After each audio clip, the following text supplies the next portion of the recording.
Hello guys, मैं आप सभी के लिए एक इंटरेस्टिंग ड्रामा लेके आई हूँ। ड्रामा की स्टार्टिंग में हम हमारे मेन लीड शाओ जियान को देखते हैं, जो एक पायलट होता है और उसकी आज एक फ्लाइट होती है जिसमें कुछ टेक्निकल इशू आ जाता है और उसी की वजह से बहुत सारे लोगों की जान खतरे में होती है। लेकिन हमारा शाओ जियान तो काफ़ी ज़्यादा स्मार्ट और हैंडसम होता है और वो उस फ्लाइट को अच्छे से लैंड करता है और हमारे शाओ जियान के इस स्मार्टनेस की वजह से सारे लोग उसकी तारीफ कर रहे होते हैं। और जब वो फ्लाइट खत्म होने के बाद वापस आ जाता है तभी सारे कलीग उसे मिलने के लिए आ चुके होते हैं और उसी एयरलाइन में हमारी फीमेल लीड जिसका नाम याव याव है वो भी होती है और वो रिपोर्टर का काम कर रही होती है और उसे कहा गया होता है शाओ जियान की फोटो लेके आने के लिए और इसीलिए हमारी याव याव भी वहीं पे पहुंच चुकी होती है। और जहाँ पे शाओ जियान के बाकी कलीग्स उसकी तारीफ कर रहे होते हैं तो हमारी याव याव उसका फोटो खींच लेती है और तभी उसकी फोटो को देख के हमारी याव याव सोचने लगती है ये लड़का तो काफी ज्यादा हैंडसम लग रहा है। लेकिन तभी शाओ जियान अपने ग्लासेस निकालता है और उसे देख के हमारी याव याव काफी ज्यादा शॉक हो जाती है क्योंकि असल में शाओ जियान हमारी याव याव का एक्स हस्बैंड होता है। और फिर फ्लैशबैक का सीन दिखाया जाता है। असल में कॉलेज टाइम पे हमारा शाओ जियान और याव याव ने एक दूसरे को डेट किया था और कॉलेज टाइम में ही उन दोनों ने शादी भी कर ली थी, लेकिन उनका डिवोर्स हो चुका होता है और इसका रीजन हमें आगे पता चलेगा। और जब 3 साल बाद हमारी याव याव उसके एक्स हस्बैंड को देखती है तो वो काफी ज्यादा शॉक हो रही होती है और यहाँ पे जियान भी याव याव को देख लेता है और उसके पास आने लगता है। लेकिन तभी बायलू शाओ जियान के पास आती है और उसके साथ काफी ज्यादा क्लोज हो रही होती है और ये हमारी याव याव देख लेती है और वो काफी ज्यादा सैड फील कर रही होती है और वो अपने मन में बोलती है कि 3 साल बाद मैं तुम्हें मिली हूँ और तुम अब किसी और के क्लोज आ चुके हो। और ये देख के उसे काफी ज्यादा बुरा लग रहा होता है और यहाँ पे शाओ जियान भी जानबूझ के याव याव को जेलस फील करवाने के लिए बायलू के क्लोज जाने लगता है और यहाँ पे उसे इग्नोर करते हुए हमारी याव याव जाने लगती है। लेकिन तभी वो एक लड़के से टकरा जाती है और वो लड़का हमारे याव याव के साथ काफी ज्यादा बदतमीजी से बात करने लगता है और फिर वो उसके क्लोज आने लगता है। तभी याव याव अपनी हेल्प के लिए काफी लोगों को बुलाने लगती है, लेकिन उसकी हेल्प कोई भी नहीं कर रहा होता और ये सब कुछ जियान भी देख रहा होता है, लेकिन वो याव याव की हेल्प नहीं करता। लेकिन थोड़ी देर बाद जियान को काफी ज्यादा गुस्सा आ जाता है और वो आखिरकार हमारे याव याव की हेल्प कर ही देता है और उस लड़के को एक थप्पड़ मार देता है और फिर वो लड़का वहाँ से चला जाता है। और उसके जाने के बाद हमारा जियान याव याव के पास आता है और वो बोलता है कि 3 साल तुम मुझे कहीं भी नहीं दिखी और आज जब 3 साल बाद वापस आई हो तो डायरेक्टली मेरी कंपनी में। तभी याव याव उसे बोल देती है कि तुम्हें कोई गलतफहमी हो रही है, मैं इस कंपनी में काम करने के लिए आई हूँ और मैं यहाँ की एक एम्प्लॉय हूँ। तो जियान बोलने लगता है कि कमाल है ना, तुम्हारे जैसे लोग भी इस कंपनी में रखे गए हैं। तभी याव याव गुस्से में बोल देती तुम मुझे इतना ह्यूमिलेट क्यों कर रहे हो? सबसे पहले तुमने मुझे डिवोर्स दिया था और फिर तुम्ही ने मेरा नंबर ब्लॉक कर दिया और आज तुम मुझसे इतना हेट क्यों कर रहे हो? अगर तुम मुझसे गुस्सा हो कि मैंने तुम्हें बिना बताए अब्रॉड चली गई तो मैं तुम्हें एक्सप्लेन कर सकती हूँ। लेकिन जियान बोल देता है कि मुझे तुम्हारे एक्सप्लेनेशन की कोई ज़रूरत नहीं है और वैसे भी अगर तुम अब्रॉड नहीं भी जाती तो भी मैं तुम्हें डिवोर्स दे ही देता। तभी याव बोलने लगती है अगर तुम्हें डिवोर्स ही देना था तो तुमने मुझे सबसे पहले अप्रोच क्यों किया?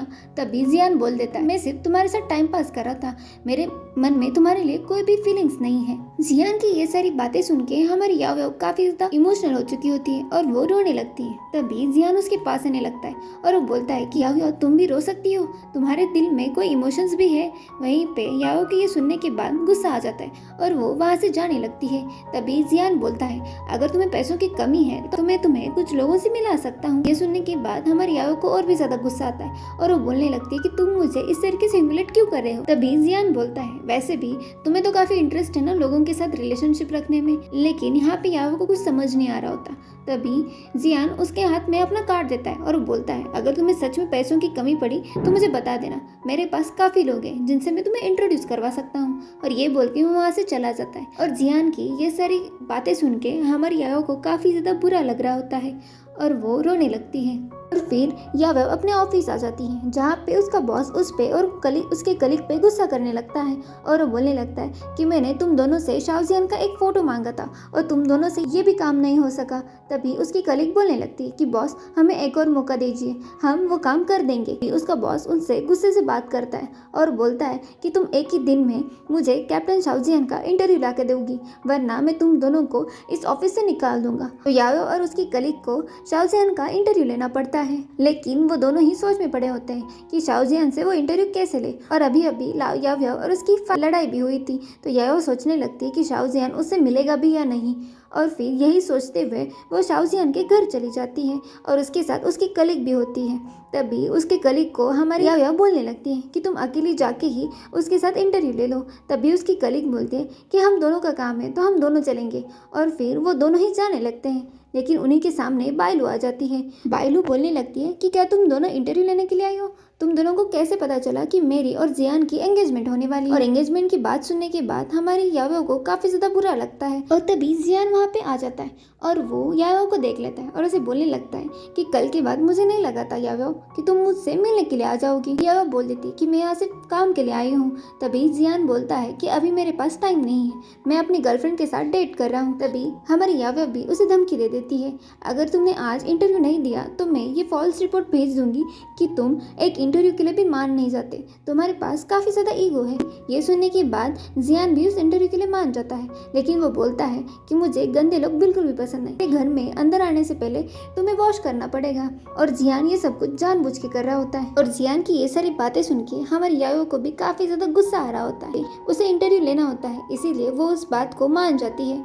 उसकी कलीग उसे मना कर रही होती है, लेकिन फिर भी हमारी यायो उस इंटरव्यू के लिए वो सब कुछ करने के लिए तैयार हो जाती है। वो एक लड़का हमारी यायो पे काफी सारा पानी गिरा देता है, और तभी हमारे यायो को फ्लैशबैक के सीन याद आते हैं जहाँ पे जियान उसके साथ काफी अच्छे से बात करता था और उसकी काफी ज्यादा केयर करता था, लेकिन आज वही जियान उसके साथ काफी बदतमीजी से बात करने लगा था और उसी ने यायो की ये हालत की होती है। लेकिन जियान को भी ये देख के काफी बुरा लग रहा होता है, पर वो यायो को दिखाता नहीं है और वो अपने घर चला जाता है। तभी याओ भी वहाँ पे आ जाती है। याओ को इतना भीगते हुए देख के जियान को भी काफी बुरा लग रहा होता है, और इसीलिए वो उसे फ्रेश होने के लिए बोल देता है, और फिर याओ फ्रेश होने के लिए चली जाती है। फ्रेश होने के बाद याओ जियान का इंटरव्यू लेने लगती है और उसे पहला क्वेश्चन पूछती है कि तुम पायलट क्यों बने, लेकिन जियान तो उसके क्वेश्चन पे ज्यादा गौर नहीं कर रहा होता। जियान तो याओ के क्वेश्चंस को इग्नोर कर रहा होता है और वो यहाँ पे बायलू के साथ फ्लर्ट कर रहा होता है, जो देख के हमारे याओ को काफी ज्यादा बुरा लग रहा होता है। और वो बोलने लगती है कि मिस्टर शाओजियान, आप प्लीज थोड़ा सा सीरियस हो जाएंगे। तभी शाओजियान उस पर गुस्सा होता है और वो बोलता है कि याओ तुम्हें पता नहीं है कि मैं पायलट क्यों बना हूँ, और वैसे भी मेरा टाइम वेस्ट मत करो। और वो जानबूझ के याओ को जेलस फील करवाने के लिए बोल देता है, मैं और बायलू डिनर डेट के लिए जाने वाले हैं, इसीलिए जल्दी से अपना ये इंटरव्यू खत्म करो। और वो बोल देता है कि तुम्हारे पास सिर्फ 10 मिनट है, और फिर हमारी याओ 10 मिनट में उसका इंटरव्यू ले लेती है। ऑफिस का सीन दिखाया जाता है जहाँ पे याओ का बॉस याओ और उसके कलीग पे गुस्सा करने लगता है और वो बोलने लगता है कि तुम दोनों ने जो इंटरव्यू दिया था वो फेक है। तभी याओ बोल देती कि ये फेक नहीं हो सकता, और उसकी कलीग भी बोलने लगती कि ये कैसे फेक हो सकता है। और तभी बायलू वहाँ पे आ जाती है और बायलू को देख के उसका बॉस बायलू के पास जाता है और वो बोलने लगता है कि अच्छा हुआ कि आपने मुझे सुबह ही बता दिया था कि इन दोनों ने फेक इंटरव्यू लिखा है। तभी ये बात सुनने के बाद याओ की कलीग बोलने लगती है कि बायलू आप इतना झूठ कैसे बोल सकती हैं, आप खुद इंटरव्यू के टाइम पे वहाँ पे थी। उसका बॉस बोलने लगता है कि तुम बायलू के साथ इस तरीके से कैसे बात कर सकती हो। याओ अपने बॉस को बोल देती है कि अगर आपको हम पे विश्वास नहीं है तो आप फ्लाइट डिपार्टमेंट में जाके शाओजियान से पूछ लीजिए। शाओजियान वहीं पे आ जाता है और वो बोलता है फ्लाइट डिपार्टमेंट में जाने की जरूरत नहीं है, मैं यहीं पे तुम्हें आंसर कर दूंगा। और उसे देख के हमारे याओ को लगता है कि आज शाओजियान उसकी साइड लेगा। शाओजियान तो बायलू के पास आ जाता है और वो उसका हाथ पकड़ लेता है और वो बोलने लगता है कि याओ तुम्हारा क्या क्वालिफिकेशन है जो तुम मेरा इंटरव्यू लोगी। और वो बोलने लगता है कि ये इंटरव्यू फेक है, जिसकी वजह से याओ का बॉस याओ और उसके कलीग पे काफी ज्यादा गुस्सा हो जाता है और वो उन दोनों को जॉब से निकाल देता है, जिसकी वजह से याओ को भी काफी ज्यादा बुरा लगता है और वो शाओजियान को बोलने लगती है कि मैंने तुम्हें कहाँ ऑफेंड किया है जो तुम मुझे इस तरीके से रिवेंज ले रहे हो। और फिर फ्लैशबैक का सीन दिखाया जाता है। शाओजियान अपनी शादी को लेकर काफी ज्यादा खुश हो रहा होता है। तभी उसके दोस्त आ जाते हैं और वो उसकी मैरिज सर्टिफिकेट को देख लेते हैं और वो बोलने लगते हैं कि तुमने इतनी जल्दी उससे शादी भी कर ली। तभी जियान बोलने लगता है कि मेरी याओ काफ़ी ज़्यादा अच्छी है और मैं काफ़ी ज़्यादा खुश हूँ कि मैंने उसके साथ शादी कर ली। लेकिन वहीं पे उसका एक दोस्त आ जाता है और वो बोलने लगता है कि याओ का किसी और लड़के के साथ अफेयर चल रहा है। तभी हमारा जियान उस पर विश्वास नहीं करता और वो बोलता है कि ये सारे रूमर्स फेक हैं और वो याओ को कॉल करता है, लेकिन याओ का कॉल बिजी आ जाता है। तभी वो बोलने लगता है कि चलो हम याओ के पास चले जाते हैं, इस रूमर की वजह से हमारी याओ काफ़ी ज़्यादा परेशान हो रही होगी। और इसीलिए वो अपने दोस्त के साथ याओ से मिलने के लिए चला जाता है। लेकिन तभी वो देखता है तो याओ एक अंकल के साथ होती है और वो उस अंकल को देख के हमारे जियान को लगता है कि याओ सच में किसी अंकल्स के साथ रिलेशनशिप में है और इसीलिए वो गुस्से से वहाँ से चला जाता है। और यही सब आज फिर से जियान को याद आता है और इसीलिए वो हमारे याओ के साथ काफ़ी ज़्यादा रूड तरीके से बात कर करता है। भी यावा बोल देते हैं, अगर तुम चाहो तो मुझे जॉब से निकाल दो, लेकिन मेरे कलीग का इसमें कोई भी हाथ नहीं, इसीलिए उसे जॉब से मत निकालो। तभी जियान भी बोल देता है कि हाँ ठीक है, मैं तुम्हारे कलीग के साथ कुछ भी नहीं करूँगा। और ये सब सुनने के बाद याव्या आज काफ़ी ज़्यादा हर्ट हो चुकी होती है और इसीलिए वो वहाँ से चली जाती है। और जब याव्या अपना सारा लगेज पैक कर रही होती है तभी उसके डैड का कॉल आ जाता है और उसके डैड उसके साथ बात करने लगते हैं और वो बोलने लगते हैं कि तुम्हारा काम कैसे चल रहा है। और वो बोलते हैं कि तुम्हें कोई बुली तो नहीं करा, लेकिन याव्या अपने डैड को कुछ भी नहीं बताती और वो बोलती है कि डैड डोंट वरी, मैं सब कुछ हैंडल कर लूँगी। तभी याव्या के डैड बोल देते हैं, अगर तुम्हें सच में कोई बुली करे तो मुझे बता देना, वैसे भी तुम इस एयरलाइन की ओनर की बेटी हो तो तुम्हें कोई बुली नहीं कर सकता। और तभी हमें पता चल जाता है कि याव्या काफ़ी ज़्यादा रिच लड़की होती है और वो इसी एयरलाइन के ओनर की बेटी होती है, लेकिन फिर भी वो एक एम्प्लॉय बन के इस कंपनी में काम करना चाहती थी और इसीलिए वो इस एयरलाइन में आ चुकी होती है।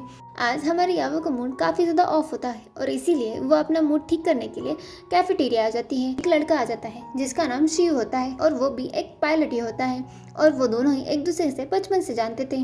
तभी वो उसके पास आके बोलने लगता है, तुम एब्रॉड से वापस कब आई और तुमने आने के बाद मुझे बताया भी नहीं। तभी हमारी याया बोल देती है कि तुम काफ़ी ज़्यादा बिजी थे और इसीलिए मैंने तुम्हें नहीं बताया, वैसे भी अब तुम टॉप 10 कैप्टन्स में से एक हो तो तुम तो काफ़ी ज़्यादा बिजी होंगे। तभी शिव उसे बोलने लगता है, लेकिन फिर भी मैं तुम्हारा दोस्त हूँ। और वो बोलता है कि क्या हुआ, तुम्हारा मूड क्यों खराब है, कहीं तुम अब्रॉड से इसलिए तो नहीं आई कि तुम अपने एक्स हस्बैंड को मिल सको जिसने तुम्हें 3 साल पहले छोड़ दिया था। लेकिन वहीं पे शाओजियान और बायलू आ जाते हैं और शाओजियान उन दोनों को एक साथ देख लेता है जिसकी वजह से वो काफ़ी ज़्यादा जेलस हो जाता है और वो याया से गुस्से से बोलने लगता है, अभी अभी तुम्हें जॉब से निकाल दिया और तुम किसी और क्लाइंट से मिलने के लिए आ गई। तभी ब्रदर शिव याओ को बोलने लगता है कि क्या तुम इसे जानती हो। तो अभी याव्या उसे पहचानने से मना कर देती है और वो बोलती है कि मैं इसे नहीं जानती और वो बोलती है कि चलो हम कहीं और चले जाते हैं। याव्या जाने लगती है, जियान उसे रोक लेता है और वो बोलने लगता है कि अब तुम मुझे पहचानने से भी मना कर रही हो और वो याव्या को रोकने लगता है। तभी ब्रदर शिव शाओजियान को थप्पड़ मार देता है। तो जब जियान भी काफ़ी ज़्यादा गुस्सा हो जाता है और वो भी ब्रदर शिव को थप्पड़ मारने वाला होता है। याव्या बीच में आ जाती है और वो बोलने लगती है कि जियान तुम्हें मुझे देखना नहीं था ना, तो फिर हमें यहाँ से जाने दो। तभी जियान बोलने लगता है कि तुम उसे प्रोटेक्ट करी हो, क्या वो तुम्हारे लिए इतना इम्पोर्टेंट है। तभी हमारे याव्या बोल देते हैं कि हाँ वो मेरे लिए इम्पोर्टेंट है क्योंकि एटलीस्ट वो मुझे ह्यूमिलेट तो नहीं करता। और ये बोल के वो ब्रदर शिव का हाथ पकड़ लेती है और याव्या उसका हाथ पकड़ के वहाँ से चली जाती है। और ये सब कुछ देखने के बाद जियान काफ़ी ज़्यादा जेलस फील करने लगता है। और फिर याव्या और ब्रदर शिव एक दूसरे के साथ बातें कर रहे होते हैं। ब्रदर शिव का एक कॉल आ जाता है जिसे उसे बताया जाता है कि तुमने अभी अभी शाओजियान को थप्पड़ मारा था और इसीलिए तुम्हें अभी ऑफिस आके उसके बारे में बताना होगा। ब्रदर शिव बोलने लगता है कि हाँ ठीक है मैं आ जाऊँगा और फिर वो याव्या को बोल के वहाँ से चला जाता है। और तभी ब्रदर शिव के जाने के बाद वहाँ पे शाओजियान का दोस्त आ जाता है और वो बोलने लगता है कि 3 साल पहले भी तुमने शाओजियान को धोखा दिया था और आज फिर से 3 साल बाद तुम शाओजियान को धोखा दे रही हो। याव्या को कुछ समझ नहीं आता और वो बोलने लगती है कि 3 साल पहले मैंने क्या किया था, मुझे तो कुछ याद भी नहीं है। शाओजियान का दोस्त बोल देता है कि उस दिन तुम उस अंकल के साथ काफ़ी अच्छे से बात कर रही थी और तुम उसके साथ रह रही थी और वहीं पे हम दोनों ने देख लिया था कि तुम्हारा उस अंकल का क्या रिलेशन है। तभी याव्या को भी याद आता है कि असल में 3 साल पहले उसके डैड उसे मिलने के लिए आ गए थे, वो अपने डैड के साथ थी। याव्या को पता चल जाता है कि असल में शाओजियान उसके साथ डिवोर्स क्यों लेना चाहता था और वो बोलने लगती है कि ये सब कुछ तो एक मिसअंडरस्टैंडिंग है। और वो अपने मन में सोचती है कि अभी के अभी मैं जाके शाओजियान से वो मिसअंडरस्टैंडिंग क्लियर कर लेती हूँ और इसीलिए वो उसी होटल वापस चली जाती है। और वो जियान को बोलने लगती है कि मुझे तुमसे कुछ इंपॉर्टेंट बात करनी है, लेकिन जियान तो उसकी बात सुनने के लिए तैयार ही नहीं होता। लेकिन फिर भी हमारी याव्या काफ़ी ज़्यादा कोशिश करती है कि वो उससे बात कर ले, लेकिन जियान तो फिर से उसे हर्ट कर देता है और वो बोलने लगता है कि मैं अभी बायलू के साथ डेट पे हूँ, इसीलिए तुम्हें मेरा वेट करना होगा। तो याव्या वहीं पे रुक जाती है और उसका वेट करने लगती है। तभी जियान जानबूझ के याव्या के सामने बायलू को खिला रहा होता है ताकि याव्या जेलस फील कर सके। तभी बायलू भी इन सब का फ़ायदा उठाते हुए ग्लास को नीचे गिरा देती है जिसकी वजह से हमारी याव्या को चोट भी लग जाती है। तो ग्लास उठाने के लिए बोल देती है और जब हमारी याव्या उस ग्लास को उठा रही होती है तभी गलती से हमारी याव्या को चोट लग जाती है और ये सब कुछ जियान भी नोटिस कर रहा होता है। लेकिन जियान याव्या पे गुस्सा होता है और इसीलिए वो गुस्सा करके वहाँ से चला जाता है। तभी उसके पीछे पीछे याव्या भी उसे वो सच्चाई बताने के लिए जा रही होती है और वो जियान को रोक लेती है और उसे बोलती है अब जब तुम्हारी डेट खत्म हो चुकी है तो क्या हम बात कर सकते हैं। लेकिन वहीं पे जियान उसकी कोई भी बात नहीं सुनता और उसे किस कर लेता है और वहीं पे उन दोनों का रोमांटिक सीन दिखाया जाता है। और हमारा जियान आज भी याओ से काफी ज्यादा प्यार करता था, लेकिन वो उस पर गुस्सा होता है और इसीलिए वो अपना प्यार कभी भी याओ को नहीं दिखाता और वो गुस्से में बोलने लगता है कि याओ तुम हर बार मुझे हर्ट क्यों करती हो। और फिर वो गुस्से में अपने घर लेके आता है और वहीं पे जियान आज काफी ज्यादा जेलस फील कर रहा था और इसीलिए वो याओ के पास आने की कोशिश करने लगता है। तभी याओ उसे अपने से दूर करती है और वो बोलने लगती है कि क्या तुम पागल हो चुके हो। तो जियान बोलता है कि हाँ मैं सच में पागल हो चुका हूँ और फिर वो उसके काफ़ी ज़्यादा क्लोज आ जाता है और वहीं पे वो दोनों ही एक दूसरे के साथ टाइम स्पेंड कर लेते हैं। और फिर जब दूसरे दिन हमारी याओ की आँख खुल जाती है तभी जियान उसके सामने पैसे रख देता है और वो बोलने लगता है इसके बाद मेरा और तुम्हारा कोई भी रिश्ता नहीं होगा। याओ बोलने लगती है कि जियान मेरी एक बार बात तो सुन लो, लेकिन जियान तो उसकी बात ही नहीं सुनता और बोलने लगता है कि क्या हुआ, तुम्हें ये पैसे कम लग रहे हैं। तो वह अपना कार्ड उसे दे देता है और वो बोलने लगता है कि आज के बाद मुझे अपनी शक्ल भी मत दिखाना। और ये सब सुनने के बाद हमारी याओ को भी काफ़ी ज़्यादा बुरा लगता है और वो बोलने लगती है कि आज के बाद मैं भी तुम्हें अपनी शक्ल कभी नहीं दिखाऊंगी। और फिर वो भी जियान पे काफ़ी ज़्यादा गुस्सा हो चुकी होती है। तभी उसके डैड का उसे कॉल आ जाता है और वो बोलने लगते हैं कि तुम कहाँ पे हो। तभी वो बोलने लगती है कि डैड मैं आप दोनों को काफ़ी ज़्यादा मिस कर रही हूँ। तभी उसके डैड बोलते हैं कि असल में मैं और तुम्हारी मॉम कंट्री वापस आ चुकी हैं। और ये सुनने के बाद हमारी याओ काफ़ी ज़्यादा खुश हो जाती है और वो अपने मॉम डैड से मिलने के लिए वहाँ से चली जाती है। एब्रोड से वापस आने के बाद याओ के डैड ने याओ के लिए एक पार्टी रखी होती है और जहाँ पे जियान भी उसी एयरलाइन में काम करता है जहाँ पे याओ के डैड ओनर है। इसीलिए याओ के डैड ने जियान को भी उसी पार्टी में बुलाया होता है और इसीलिए जियान और उसका दोस्त भी उसी पार्टी में आ जाते हैं। जियान को देख के याओ के डैड बोलने लगते हैं कि चलो मैं तुम्हें किसी से मिलवाता हूँ, लेकिन याओ जियान को देख लेती और इसीलिए वो अपने डैड को मना कर रही होती, लेकिन फिर भी उसके डैड जियान से मिलवाने के लिए याओ को लेकर वहाँ पे चले आते हैं और याओ के डैड जियान को अपनी बेटी याओ से मिलवाते हैं। और याओ के डैड चाहते थे कि वो जियान के क्लोज आ सके और इसीलिए वो जियान के दोस्त को लेके वहाँ से चले जाते। याओ के डैड चाहते थे कि याओ और जियान अकेले में बात करें और इसीलिए वो जियान के दोस्त को लेके वहाँ से चले जाते। और फिर यहाँ पे याओ जियान को हाय बोल देती है और वो बोलती है कि मुझे पता है कि तुम मुझे अपने सामने नहीं देखना चाहते और इसीलिए मैं यहाँ से चली जाती हूँ। और वो जाने लगती है, जियान उसे रोक लेता है और वो बोलने लगता है कि तुमने उस अंकल को अपने डैड बनाने के लिए कितने पैसे दिए हैं। याओ बोलने लगती है कि तुम ये सब कुछ क्या बोल रहे हो। तभी जियान बोलता है कि मुझे पता है ये सब कुछ एक नाटक है ना। याओ बोलती है अगर तुम्हें मुझ पर विश्वास नहीं है तो फिर ठीक है, तुम्हें मुझ पे विश्वास करने की कोई ज़रूरत भी नहीं है। और वो वहाँ से जाने लगती है, लेकिन वहीं पे फिर से जियान उसे रोक लेता है। तो बोलती है कि जियान तुम भूलना मत कि तुमने मुझे पहले उस डिवोर्स पेपर्स पे साइन करने के लिए बोला था और इसीलिए प्लीज़ मेरी लाइफ से दूर ही रहो और मैं भी तुमसे दूर ही रहूँगी। और ये बोल के वो वहाँ से चली जाती है। और जब यागा वापस जा रही होती है वहीं पे वो बायलू से मिल लेती है और बायलू उसके सामने काफ़ी ज़्यादा एटीट्यूड दिखा रही होती। तभी यावा बोल देती है कि तुम यहाँ पे क्या कर रही हो। तो बायलू बोलती है कि मुझे जियान लेके आया है और वैसे भी तुम जैसी लड़की का तो यहाँ पे कोई भी काम नहीं। तभी हमारी याव बोलने लगती कि तुम्हें कैसे पता कि मैं यहाँ पे क्यों आई हूँ और मैं क्या कर रही हूँ। तभी बायलू बोलती है कि मुझे जियान ने सब कुछ बता दिया है, तुम सिर्फ और सिर्फ पैसों के लिए लोगों के साथ रहती हो। तभी हमारी याव को काफ़ी ज़्यादा गुस्सा आ जाता है और वो बायलू को बोलती है कि क्या तुम्हें जियान ने ये बोला है कि मेरे एक बात कहने से तुम्हें इस कंपनी से बाहर निकाला भी जा सकता है। तभी जियान वहाँ पे आ जाता है। तो बायलू उसके पास चली जाती है और वो काफ़ी अच्छा बनने का नाटक करने लगती है और जियान को बोलती है कि ये मुझे धमका रही है कि मुझे जॉब से निकाल देगी। तभी याव याव शाओ जियान को बोलती है कि कैप्टन शाओ आप अपनी गर्लफ्रेंड को यहाँ से जाने के लिए बोल दीजिए, वरना मैं इसे कंपनी से निकाल दूंगी और ये मेरा फैमिली फंक्शन है, इसीलिए मैं किसी भी लड़की को अपनी फैमिली फंक्शन को ख़राब करने नहीं दे सकती। बायलू बोलने लगती माना कि तुम्हारा सरनेम ये फैमिली है, मतलब ये नहीं है कि तुम इस कंपनी के ओनर हो। तभी याओ के डैड आ जाते हैं और वो याओ को सबके सामने इंट्रोड्यूस करवाते हैं। वो बोल देते हैं कि ये स्पेस एयरलाइन मेरी है और आज के बाद इस स्पेस एयरलाइन की ओनर मेरी बेटी याओ बनेगी। और फिर वहीं पे जियान को सच्चाई पता चल जाती है कि असल में वो जो सोच रहा था कि याओ और उस अंकल का कोई रिलेशन है, असल में वो तो उसके डैड थे। और जियान की ये मिसअंडरस्टैंडिंग क्लियर हो जाती है। ब्रदर शाओ हमारे याओ के पास आता है और उसके साथ डांस करने के लिए बोल देता है। जियान आ जाता है और वो याओ का हाथ पकड़ के वहाँ से लेके चला जाता है और वो बोलने लगता है तुम उस इंसान के लिए मेरे साथ रिश्ता तोड़ रही हो और वो फिर से उसके क्लोज आने की कोशिश कर रहा होता है। तभी यावे उसे बोलती कि क्या तुम पागल हो चुके हो। तभी जियान बोलता है कि तुमने मुझे छोड़ दिया, वो भी उस लड़के के लिए। हमारी यावे के क्लोज आने लगता है। तभी हमारी यावे उसे एक थप्पड़ मार देती है। लेकिन फिर भी जियान बोलने लगता है कि मेरा और तुम्हारा रिलेशन कभी भी खत्म नहीं हो सकता। जब तक मैं नहीं बोलूंगा तब तक हमारा रिलेशन कभी खत्म नहीं हो सकता। यावे फिर से उसे थप्पड़ मार देती है और वो बोलने लगती है कि तूने मुझे क्या समझा है, मेरी कोई फीलिंग्स नहीं है। 3 साल हो गए और फिर भी तुमने मेरी फीलिंग के साथ खेल रहे हो। और वो उस पर काफ़ी ज़्यादा गुस्सा करने लगती है। तभी जियान उसके क्लोज आने लगता है तो वो बोलती है कि भूलना मत कि मैं अब इस कंपनी की ओनर हूँ और मैं तुम्हें इस कंपनी से निकाल भी सकती हूँ। जियान भी गुस्से में बोलने लगता है कि तुम्हें पता है ना, इस एयरलाइन कंपनी में मैं सबसे बड़ा पायलट हूँ और अगर मैं छोड़ के गया तो तुम्हारी कंपनी में कुछ भी नहीं बचेगा। और ये बोल के वो वहाँ से चला जाता है। और फिर दूसरे दिन याओ के डैड उसे कंपनी के बारे में सब कुछ बता रहे होते हैं और वहीं पे वो जियान की काफ़ी ज़्यादा तारीफ करने लगते हैं।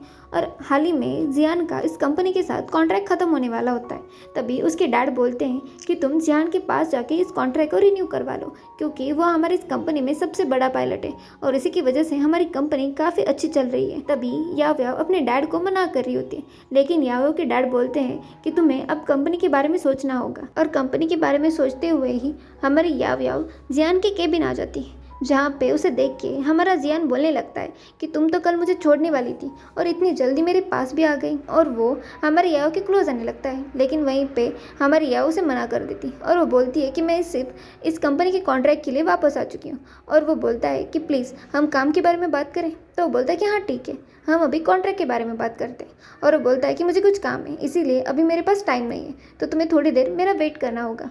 तो व्याव उसका वेट करने के लिए तैयार हो जाती है और यहाँ पे जियान अपना काम करने लगता है और ये सब कुछ वो जानबूझ के कर रहा होता है। उसका वेट करते करते याओ को नींद आ जाती है और वो वहीं पे सो जाती है। तभी वो उसे सोते हुए देख के जियान उसके पास आता है और उसके क्लोज आने लगता है। तभी याओ की नींद खुल जाती है और वो बोलती है कि क्या हम अभी कॉन्ट्रैक्ट के बारे में बात कर सकते हैं।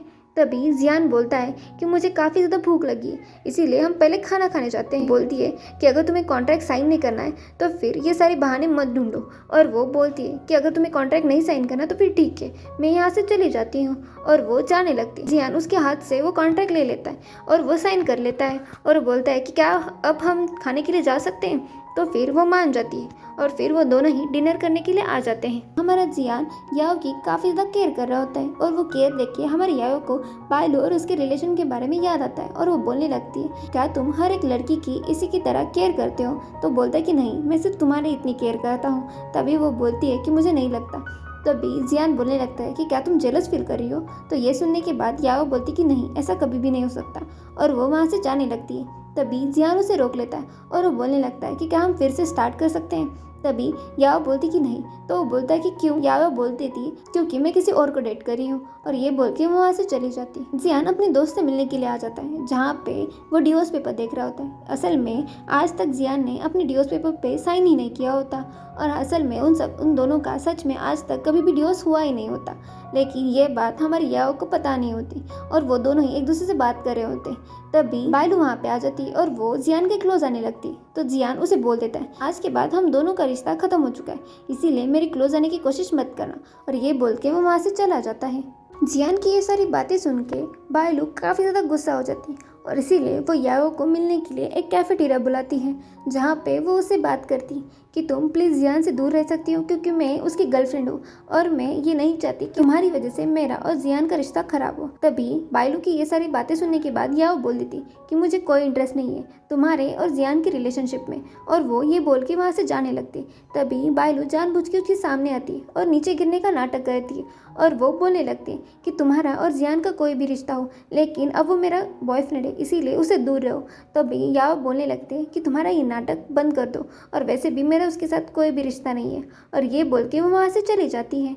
और यहाँ पे बायलू ने ये सब कुछ जानबूझ के किया होता है और उसने उसके और याओ के वो पिक्चर्स लिए होते हैं जहाँ पे याओ उसे धक्का देते हुए दिखाया होता है और यहीं पे ये सारी बातें कंपनी में फैल जाती हैं, जिसकी वजह से सभी लोग याओ के बारे में बुरा बोलने लगते हैं कि वो और इस कंपनी का ओनर होने की फ़ायदा उठा रही है और वो बायलू के साथ इस तरीके से बिहेव करती है। और जब हमारी याओ याओ उस कैफेटेरिया से बाहर आ जाती है, तभी कुछ लोग हमारी याओ को काफ़ी ज़्यादा बुरा बोलने लगते हैं और कुछ लोग तो हमारी याओ को मारने की कोशिश करने लगते हैं। तभी जियान वहाँ पे आ जाता है और वो हमारी याओ को बचा लेता है, लेकिन इन सब में भी याओ को थोड़ी सी चोट लग जाती है, तो वो उसे हॉस्पिटल लेके आता है और वहीं पे जियान उसकी केयर कर रहा होता है। लेकिन वहीं पे ब्रदर शिव आ जाता है, जो जियान को देख के काफ़ी ज़्यादा गुस्सा हो जाता है और वो जियान को बोल देता है कि तुम्हारी वजह से ही याओ को चोट लगी है और इसीलिए तुम याओ से दूर रहो, और वो उसे उस हॉस्पिटल से बाहर निकाल देता है। हमारा जियान तो उसकी काफ़ी ज़्यादा फिक्र कर रहा होता है और इसीलिए उसे पता चल जाता है कि बायलू ने ये सब कुछ किया। ऐसे में आके अपने ऑफिस चला जाता है, जहाँ पे वो बायलू को अपने ऑफिस बुला लेता है। तभी जब बायलू उसके पास आती है तो वो बोलता है कि तुम्ही ने ये सब कुछ किया है ना, अभी के अभी कंपनी में जाके ये सब कुछ क्लियर कर दो, वरना मैं तुम्हें नहीं छोड़ूंगा। तभी बायलू से बोलने लगती है कि मैं तुम्हें काफ़ी ज़्यादा प्यार करती हूँ, क्या तुम मुझे माफ़ नहीं कर सकते। तो वो बोलता है कि मैं तुमसे प्यार नहीं करती, कुछ ज़्यादा एक्टिंग करने की ज़रूरत नहीं है। तुम्हें और मुझे दोनों को पता है कि हम दोनों का क्या रिलेशन है। हम सिर्फ लोगों के लिए गर्लफ्रेंड बॉयफ्रेंड थे, लेकिन हमने कभी भी एक दूसरे को डेट नहीं किया है। मैं तो सिर्फ बाकी लड़कियों से दूर रहना चाहता था और इसीलिए मैंने तुम्हारे साथ डेट करने का नाटक किया था, और ये तुम्हें भी काफ़ी अच्छे से पता है। तभी बायलू बोलने लगती है कि तुमने मुझे समझ क्या रखा है, मैं कोई खिलौना हूँ जिससे तुम खेलना चाहते थे। तभी जियान उसे बोल देता है कि तुम्हें भी अच्छे से पता है कि तुम मेरे साथ क्यों थी। वैसे भी मैं कैप्टन हूँ, इसीलिए मैं तुम्हें पसंद हूँ, वरना मैं तुम्हें कभी पसंद भी नहीं आ सकता। अगर तुमने उसे चोट पहुँचाने की कोशिश की तो मुझसे बुरा कोई नहीं होगा। जियान का दोस्त आ जाता है और वो बायलू को बोल देता है कि तुम्हें भी पता है कि तुमने जियान का सिर्फ और सिर्फ फ़ायदा उठाने के लिए उसके साथ रिलेशनशिप में थी, इसीलिए इतना अच्छा बनने का नाटक मत करो। और वो उसे वहाँ से लेके चला जाता है। ब्रदर शू याओ को उसके घर लेके आता है और वहीं पे वो दोनों एक दूसरे से बात कर रहे होते हैं। जियान आ जाता है और जियान उन दोनों को एक साथ देख के काफ़ी ज़्यादा जेलस फील करता है और वो बोलने लगता है कि याओ तुम और इस लड़के के साथ रह रही हो, ये कैसे हो सकता है। तभी याओ बोलती है कि इससे तुम्हें क्या प्रॉब्लम है, वैसे भी ये मेरी प्राइवेट लाइफ है, इसीलिए तुम्हें इसमें इंटरफेयर करने की कोई भी ज़रूरत नहीं है।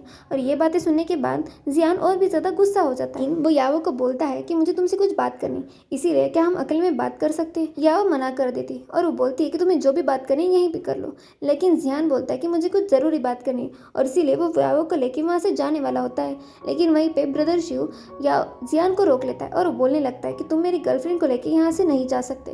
तभी वो जियान गुस्से में ब्रदर शिव को बोल देता है तुम मेरी याओ को मुझसे दूर नहीं कर सकते, और वो उसे मारने वाला होता है। लेकिन वहीं पे याओ जियान को रोक लेती है। तो जियान बोलता है क्या तुम्हारे लिए ये इतना इंपॉर्टेंट है कि तुम उसे प्रोटेक्ट कर रही हो।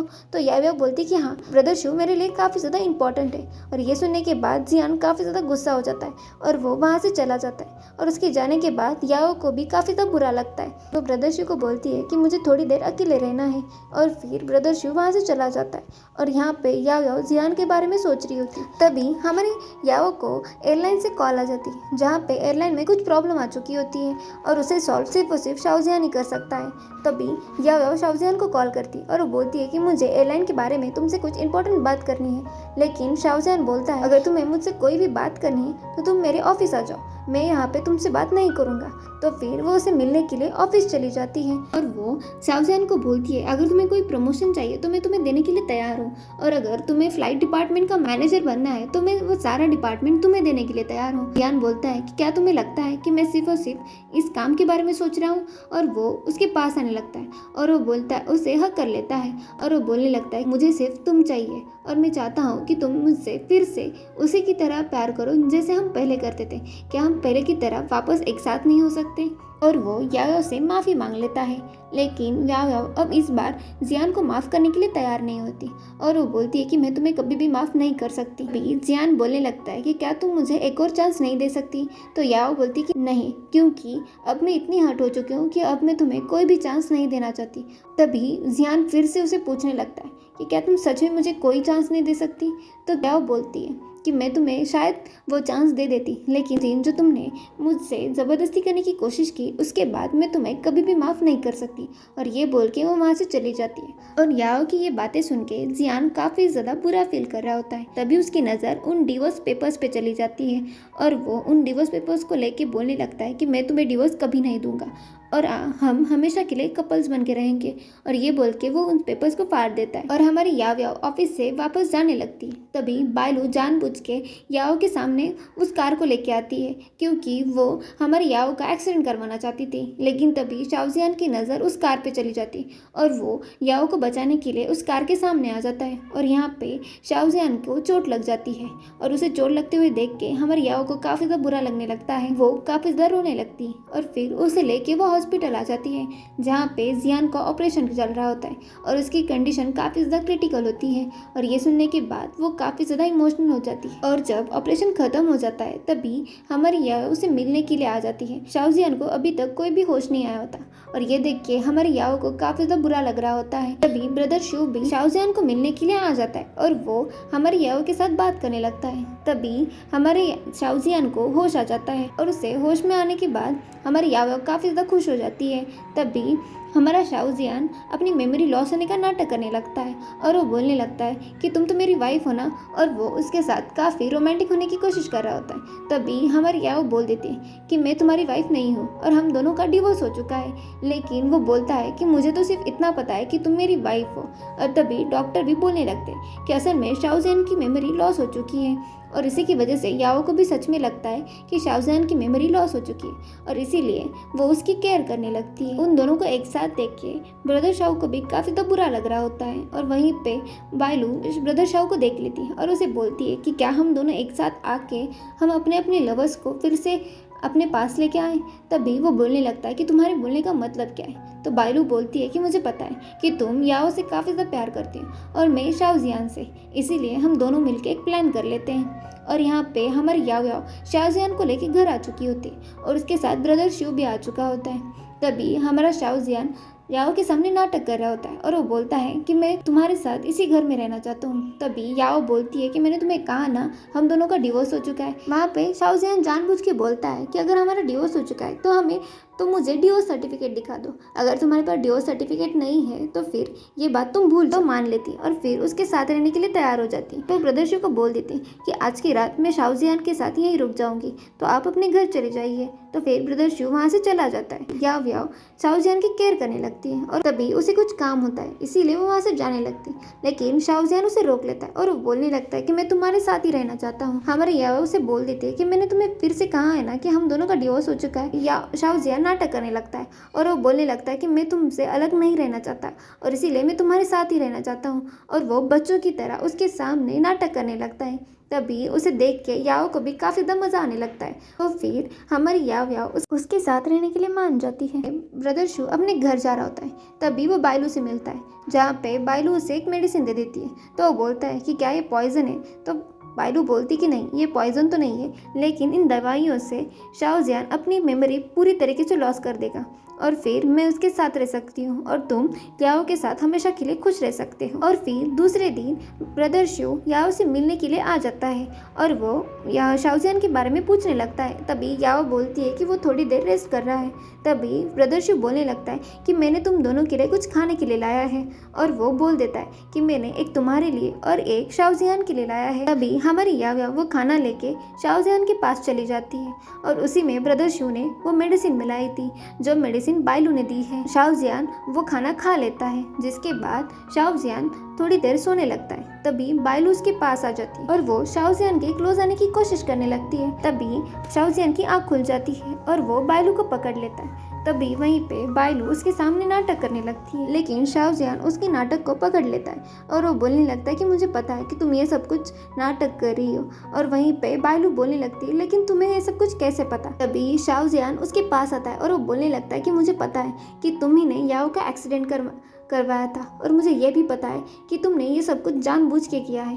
तभी बायलू फिर से नाटक करने लगती है और वो बोलने लगती है कि मैं तुमसे काफ़ी ज़्यादा प्यार करती हूँ और इसीलिए मैं तुम्हें नहीं खोना चाहती। तो वो बोलने लगता है कि मुझे पता है कि तुम सिर्फ और सिर्फ मेरे पायलट होने की रीज़न से ही मुझसे प्यार करती हो। और वो बोलने लगता है कि अगर मैं ये तुम्हें कह दूँ कि मैं अब पायलट नहीं बन सकता क्योंकि उस एक्सीडेंट के बाद मेरे हाथों में प्रॉब्लम हो चुकी और इसीलिए मैं अब प्लेन कभी भी नहीं चला सकता। तभी बायलू बोलने लगती कि नहीं, ऐसा नहीं हो सकता। तो वो बोलता है कि हाँ, ऐसा ही हुआ है और ये सब कुछ तुम्हारी वजह से हुआ है। उस दिन तुमने मेरा एक्सीडेंट करवा दिया, जिसके बाद अब मेरे ये हाथ काम नहीं करते और अब मैं कभी भी पायलट नहीं बन सकता। और ये सुनने के बाद बायलू शॉक हो जाती और वो वहाँ से जाने लगती। लेकिन वहीं पे ब्रदर शिव आ जाता है और उसने उसके साथ पुलिस भी लाए होते हैं और वो बायलू को बोल देता है, मैं तुम्हें कैसे लगा कि मैं तुम्हारे साथ कोऑपरेट करूंगा और तुम्हारे लिए मैं उन दोनों को चोट पहुंचाऊंगा। तो पुलिस को बुला के बायलू को वहाँ से लेके जाने के लिए बोल देता है और फिर पुलिस वहाँ से उसे लेके चली जाती है। और ये सब कुछ हमारी यावा भी देख लेती है और फिर उन दोनों को पूछने लगती है कि ये सब कुछ क्या चल रहा है। अभी ब्रदर शिव यावा को सारी सच्चाई बता देता है और तभी हमारे याओ को भी पता चल जाता है कि शाओजियान ने ये सब कुछ नाटक किया था और उसकी कोई भी मेमोरी लॉस नहीं हो चुकी है। वो शाओजियान पे गुस्सा होने लगती है और जब दूसरे दिन हमारा शाओजियान याओ को मिलने के लिए आ जाता है तभी याओ उसे इग्नोर कर रही होती है। शाओजियान उसे बात करने लगता है तो वहीं पे याओ बोलने लगती है कि तुम्हारी मेमोरी कभी भी लॉस नहीं हुई थी ना। तो बोलता है कि हाँ मेरी मेमोरी लॉस नहीं हुई थी।